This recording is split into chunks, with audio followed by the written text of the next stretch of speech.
SC వర్గీకరణ రాజ్యాంగ విరుద్ధం. కులగణన చేయకుండా ఏ విధంగా ఎస్సీ వర్గీకరణ చేస్తారు? వన్ మ్యాన్ కమిషన్ ఇచ్చిన రిపోర్టు తప్పుల తడక. ఎస్సీ వర్గీకరణ సుప్రీంకోర్టు ఇచ్చిన గైడ్లైన్లకి వ్యతిరేకం. ఎస్సీ వర్గీకరణ ప్రయత్నాలు వెంటనే విరమించుకోవాలి. మాల సంఘాల జేఏసీ రాష్ట్ర కో చైర్మన్ మంత్రి నరసింహయ్య.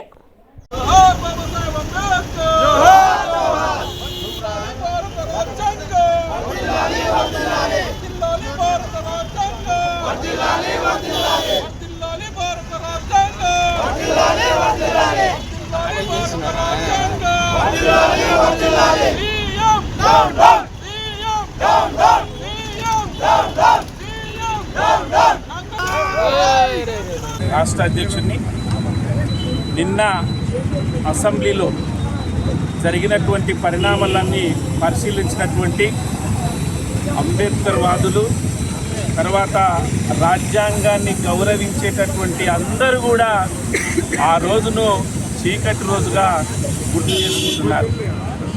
ముఖ్యంగా కాంగ్రెస్ పార్టీ, ఈ రాష్ట్ర ప్రభుత్వం తీసుకున్నటువంటి చర్యలన్నీ కూడా మనం పరిశీలించినట్లయితే దళితులను విడగొట్టే విధంగా, దళితులను ఐకమత్యంగా ఉండకుండా ఉంచే విధంగా, ముఖ్యంగా భవిష్యత్తులో రాబోయేటటువంటి రోజుల్లో దళితులు ఈ రాజ్యాధికారంలో తెలంగాణ రాష్ట్రాన్ని ఉన్నత స్థితిలో ఉండి తెలంగాణ రాష్ట్రంలో దళితులు మాత్రమే రాజకీయంగా ఉంటారనేటటువంటి ఒక కుహన మేధావితనంతో ఈ వర్గీకరణ చేయడం జరిగింది. దీనిని సభ్య సమాజం అంతా కూడా ఎవరైతే అంబేద్కర్ వాదున్నారో, ఎవరైతే రాజ్యాంగాన్ని రక్షించుకోవాలని కోరిక ఉన్నట్టు వాళ్ళందరూ తీవ్రంగా వ్యతిరేకిస్తూ ఉన్నారు. ముఖ్యంగా అదే సందర్భంలో రాజ్యాంగంలో ఉన్నటువంటి 341 ఆర్టికల్కు విరుద్ధంగా వీళ్ళు ఈ కార్యక్రమాలు నిర్వహిస్తూ ఉన్నారు.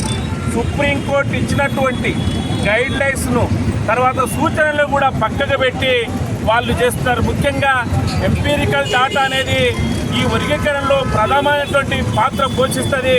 కానీ దాన్ని విడుదల చేయకుండా ఎవరెవరు విద్య, ఉద్యోగంలో, ఉపాధి రంగాలలో అన్నింటిలో కూడా ఎవరి మెజార్టీ ఎంత ఉందనేది తెలియకుండానే ఇంపీరియల్ డాటాను బహిరంగపరచకుండానే వర్గీకరణ చేయడం అనేది ఈ సమాజం మొత్తం వ్యతిరేకిస్తూ ఉంది.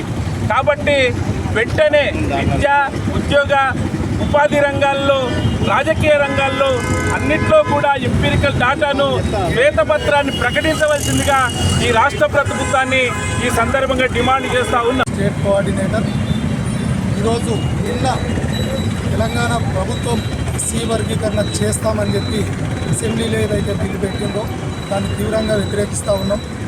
గతంలో సుప్రీంకోర్టు ఇచ్చిన తీర్పు గైడ్లైన్స్ పాటించకుండా అసలు రాజ్యాంగ విరుద్ధమైన ఎస్సీ వర్గీకరణను, పార్లమెంట్లో చేయాల్సిన ఎస్సీ వర్గీకరణను అక్కడ చేయకుండా ఆయా రాష్ట్రాలు చేసుకోవచ్చని సుప్రీంకోర్టు తీర్పు ఇవ్వడమే తప్పు.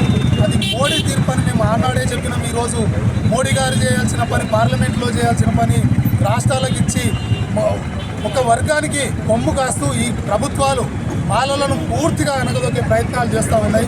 కాబట్టి కేంద్ర రాష్ట్ర ప్రభుత్వాలు వెంటనే ఎస్సీ వర్గీకరణ అంశాన్ని వెనక్కి తీసుకొని పెరిగిన దళితుల జనాభా దామాషా ప్రకారం రిజర్వేషన్ శాతాన్ని 20% పెంచి దళితుల అభివృద్ధి కోసం, ఐక్యత కోసం ప్రభుత్వాలు కూడా పాటుపడాలని సందర్భంగా మేము డిమాండ్ చేస్తూ ఉన్నాం.